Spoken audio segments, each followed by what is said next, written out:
Police శాఖలో సుదీర్ఘకాలం పాటు నిబద్ధతతో విధులు నిర్వహిస్తూ ప్రజలకు విశిష్ట సేవలందించి పదవీ విరమణ పొందిన ఇద్దరు పోలీసు అధికారులను భద్రాద్రి కొత్తగూడెం జిల్లా ఎస్పీ రోహిత్ రాజు ఐపీఎస్ జిల్లా పోలీస్ కార్యాలయంలో ఘనంగా సత్కరించారు. ఈ సందర్భంగా 37 సంవత్సరాల పాటు పోలీసు శాఖలో సేవలందించిన ఏఎస్ఐ గంట ప్రసాదరావు, అలాగే 36 సంవత్సరాల పాటు విశిష్ట సేవలందించిన ఏఆర్ హెడ్ కానిస్టేబుల్ ఓంకారం శ్రీముఖరాజు పదవీ విరమణ పొందారు.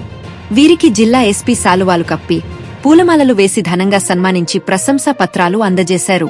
ఈ సందర్భంగా పదవీ విరమణ పొందిన అధికారులు తమ పోలీసు సేవా అనుభవాలను పంచుకున్నారు.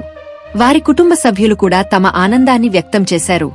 జిల్లా ఎస్పీ మాట్లాడుతూ పదవీ విరమణ అనంతరం కుటుంబ సభ్యులతో కలిసి ఆనందంగా, ఆరోగ్యంగా జీవించాలని ఆకాంక్షించారు. వ్యాయామం, యోగా, ధ్యానం వంటి ఆరోగ్యకరమైన అలవాట్లను కొనసాగించాలని సూచించారు.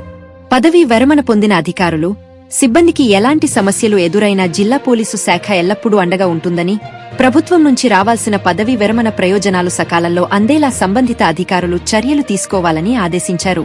ఈ కార్యక్రమంలో డిసార్బి DSP Mallaiah Swamy, AR DSP Satyanarayana, administrative officer Manja Nayak, SB inspector Srinivas, SP ఇన్స్పెక్టరీ శ్రీనివాస్, ఆర్ఐ కృష్ణారావు, పోలీసు అధికారుల సంఘం సభ్యులు, సిబ్బంది, పదవీ విరమణ పొందిన అధికారుల కుటుంబ సభ్యులు తదితరులు పాల్గొన్నారు.